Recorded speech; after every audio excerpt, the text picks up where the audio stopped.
Biology के अंतर्गत lesson number 3 lesson number 4 की शुरुआत करने वाले हैं। बहुत पढ़ रहे हैं भाई, जल्दी जल्दी। पाठ का नाम है प्राणी जगत। प्राणी जगत, प्राणी जगत। अच्छा सुनो, जगत का मतलब होता है कि वह जगत जिसके बारे में जंतुओं के बारे में अध्ययन किया जाता है। वह जगत पे समझो जिसके बारे में जंतुओं के बारे में क्या किया जाता है, अध्ययन किया जाता है, उसको हम लोग कौन जगत कहते हैं? प्राणी जगत।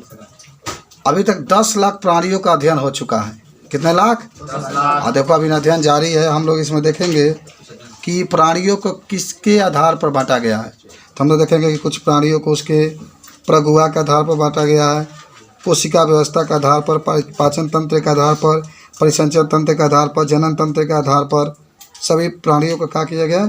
बांटा गया है। तो पहला हेडिंग पर देखते हैं प्राणी जगत।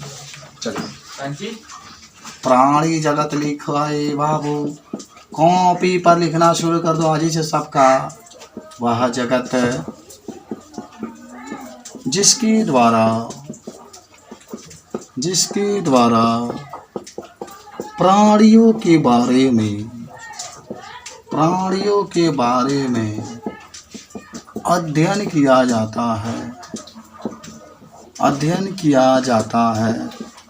किया जाता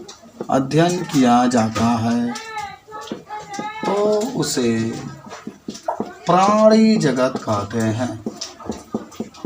तो उसे प्राणी जगत कहते हैं। ठीक है, वह जगह जिसके द्वारा प्राणियों के बारे में अध्ययन किया जाता है तो उसे क्या कहते हैं? हाँ, अब तक लिख लेना। अभी तक 10 लाख प्राणियों का अध्ययन हो चुका है।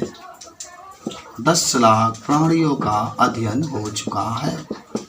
प्राणी माने जानते हो? आदमी, बानर, भैंसा, भैंस सब आ जाएंगे इसमें। कबूतर, कबूतरी। ठीक है, कबूतर सुंदर होता है कि कबूतरी सुंदर होती है? कबूतर सुंदर होता है बालक। गाय सुंदर होती है कि बैल सुंदर होता है? बताओ कौन सुंदर होता है?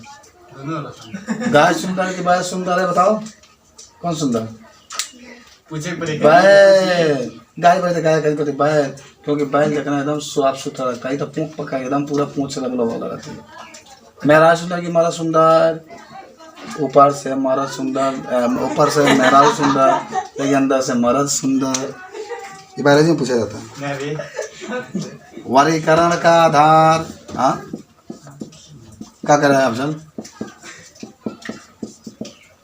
प्राणियों को किसके आधार पर बांटे हैं आप? कोशिका व्यवस्था के आधार पर, रक्त के आधार पर। हम आपको बता रहे देखेंगे, पकड़ के लाल रक्त कणिकाओं को अलग छांट दे रहे थे, श्वेत रक्त कणिकाओं को अलग छांट रहे थे। याद है? पूरा याद करके पढ़ाएगा। तो देखिए, प्राणियों को कोशिका व्यवस्था के आधार पर,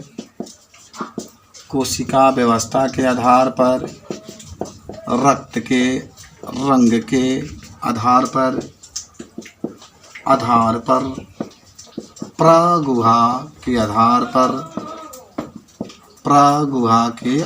पर और शारीरिक सममिति के आधार पर,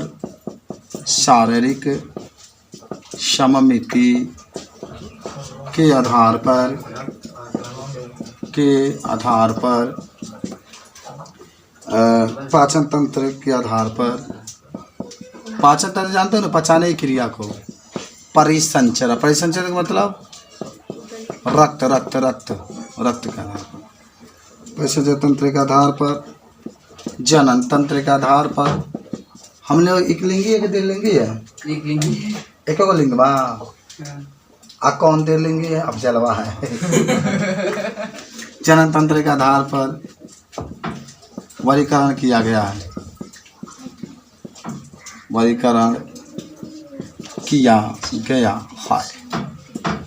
किया गया है।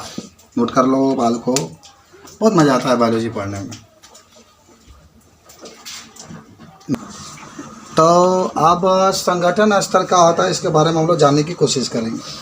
तो सुनिए, बता दें कुछ आपको कहेंगे कि यद्यपि प्राणी जगत के सभी सदस्य बहुकोशिकीय होते हैं। जितने माने इस प्राणी जगत में जीव होते हैं सभी क्या होते हैं? बहुकोशिकीय होते हैं, लेकिन सबकी संरचना एक जैसी नहीं होती है। बहुत ऐसे जीव होते हैं जिसके अंदर जो कोशिका होती है बिखरी हुई होती है। क्या होती है? माने एकदम ऐसे बिखरी हुई होती है। जैसे उदाहरण में आपको दिखा रहा है स्पंज। स्पंज पढ़े हैं ना? स्पंज क्या होता है मालूम है? रसगुल्ला देखो, रसगुल्ला दाबते हो तो दब जाता है, छोड़ते हो तो वैसे स्पंज भी उपस्थित होता है, जल में पाया जाता है। कुछ ऐसे जंतु होते हैं जिसके माने एकदम माने व्यवस्था अच्छी होती है, एक पास होते हैं, जैसे सिरेंटेटा में। हालांकि कोशिकाएं अपना कार्य संगठित होकर ऊतक के रूप में कार्य करती है, इसलिए इसे ऊतक स्तर का संगठन कहा जाता है। आपको याद होगा ऊतक किसे कहते हैं? अरे कोशिकाओं का ऐसा समूह जो एक विशेष कार्य को किसी जीव के अंदर संपन्न करती है, उसी को क्या कहा जाता है? ऊतक कहा जाता है। इससे उच्च स्तर का संगठन जो प्लेटीहेलमिन्थेस के सदस्य तथा अन्य उच्च संघों में पाया जाता है, जिसमें ऊतक संगठित होकर अंग का निर्माण करते हैं। जो ऊतक होते हैं, ऊतक जो होते हैं जब मिलते हैं तो किसका निर्माण होता है? जल्दी बात करके रखो। जब ऊतक मिलते हैं तो किसका निर्माण होता है? अंग का। उसका मिलते हैं तो किसका निर्माण होता है? ऊतक का। और ऊतक मिलते हैं तो अंग का निर्माण। एकदम याद करिए, बहुत बार प्रश्न पूछा जाता है कि अंग का निर्माण कैसे होता है, तो क्या कहब? जब ऊतक मिलते हैं तब किसका निर्माण होता है? अंग का। और कोशिका मिलता है तो किसका निर्माण होता है? ऊतक का। अरे से कोशिका देखिए भाई, कोशिका हो गया खूब ढेर, खूब मिला तो क्या बन गया? ऊतक बन गया। और ऊतक खूब ढेर मिला, ऊतक खूब ढेर तो क्या बन गया?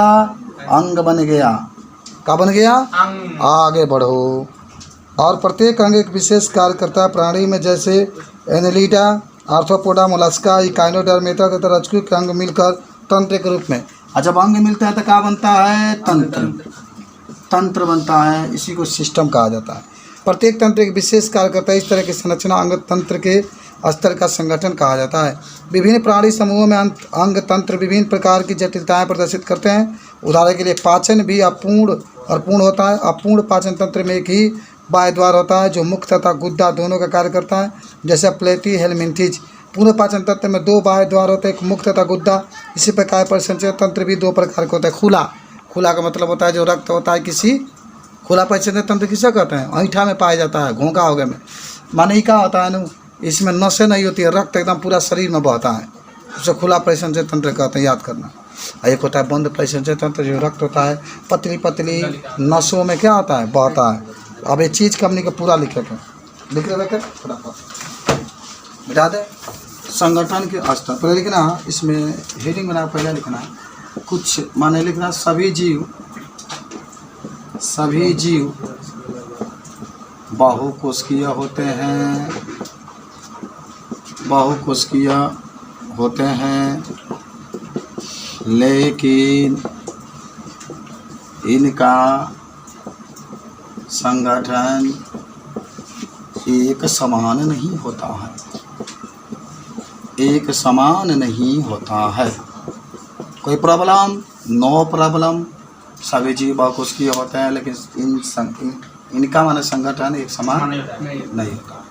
दूसरा लिखना, माने कुछ ऐसे जीव होते हैं जो कोशिका से बने होते हैं, लेकिन कोशिका क्या होती है? बिखरी होती है। दूसरा लिखना, कुछ ऐसे जीव होते हैं जो कोशिका से बने होते हैं। कोशिका से क्या होते हैं? बने होते हैं, लेकिन कोशिका क्या होती है? बिखरी हुई होती है। कुछ ऐसे जीव होते हैं जो कोशिका से बने होते हैं, लेकिन कोशिका बिखरी हुई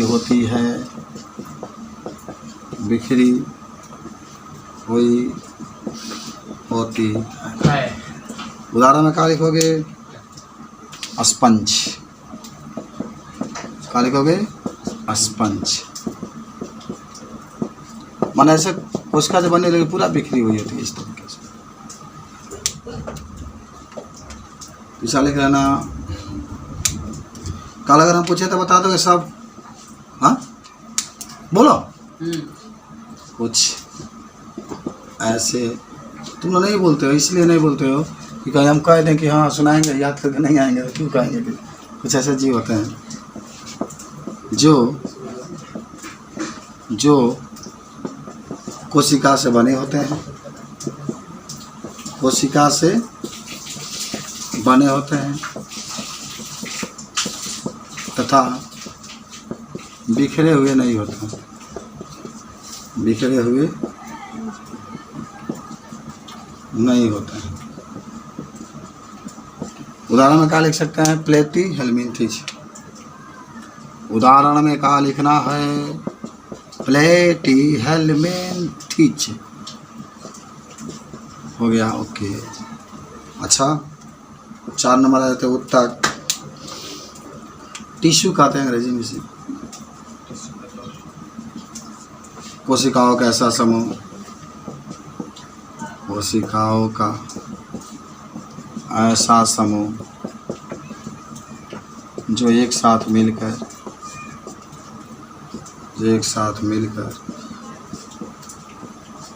शरीर के अंदर एक विशेष कार्य करती है, एक विशेष कार्य करती है, तो इसे उत्तक कहते हैं। याद हुआ? इसे क्या कहते हैं? उत्तक। अच्छा, कुछ और चीज़ हम बता देते हैं तो याद करें। 5 नंबर, सबसे कठोर उत्तक का नाम बताओ। सबसे कठोर उत्तक का नाम बताओ। क्या? हड्डी। सबसे कठोर उत्तक का नाम हड्डी।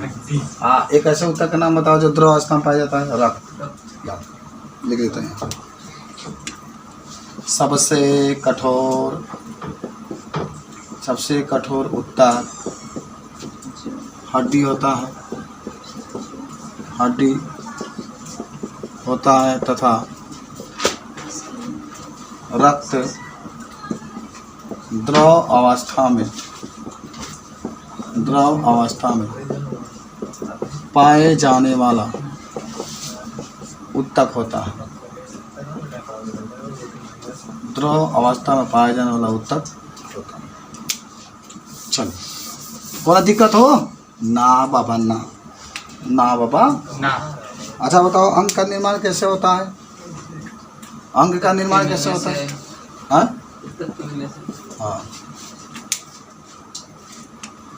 जब कई उत्तक एक साथ मिलते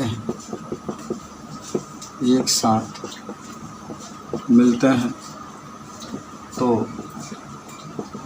अंग का निर्माण होता है। तथा अंग हमारे शरीर में कुछ विशेष कार्य करता है। आराम से,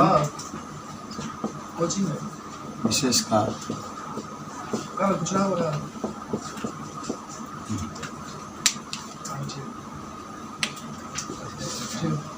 अंग तंत्र किसे कहते हैं? जब अंग मिलते हैं, जब कई अंग मिलते हैं तो अंग तंत्र का निर्माण होता है। अंग तंत्र का निर्माण होता है। रबड़ी याद कर लेना। जब का मिलेंगे अंग, भाई अंग तंत्र हुआ। 8वां नंबर लिख लेना। खुला परिसंचरण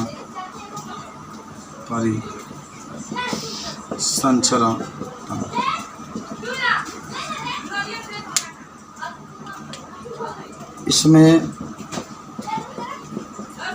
जीवधारी के रक्त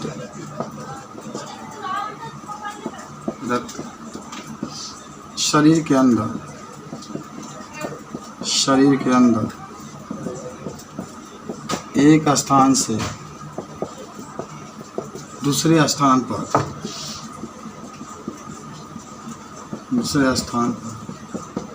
बिना किसी वाहिकाएं या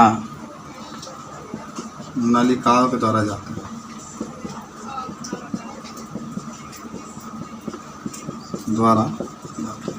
उदाहरण में लिख सकते हैं जोंक। रुपया लिख लें। 9 नंबर लिख लो, बंद परिसंचरण तंत्र। बंद परिसंचरण तंत्र वह तंत्र माने इसमें जीवधारी कारक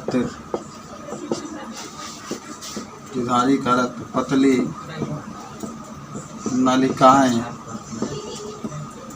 या वाहिकाएं के द्वारा एक स्थान से दूसरे स्थान पर जाते हैं और जाते हैं। इसे उदाहरण में मनुष्य देख सकते हैं।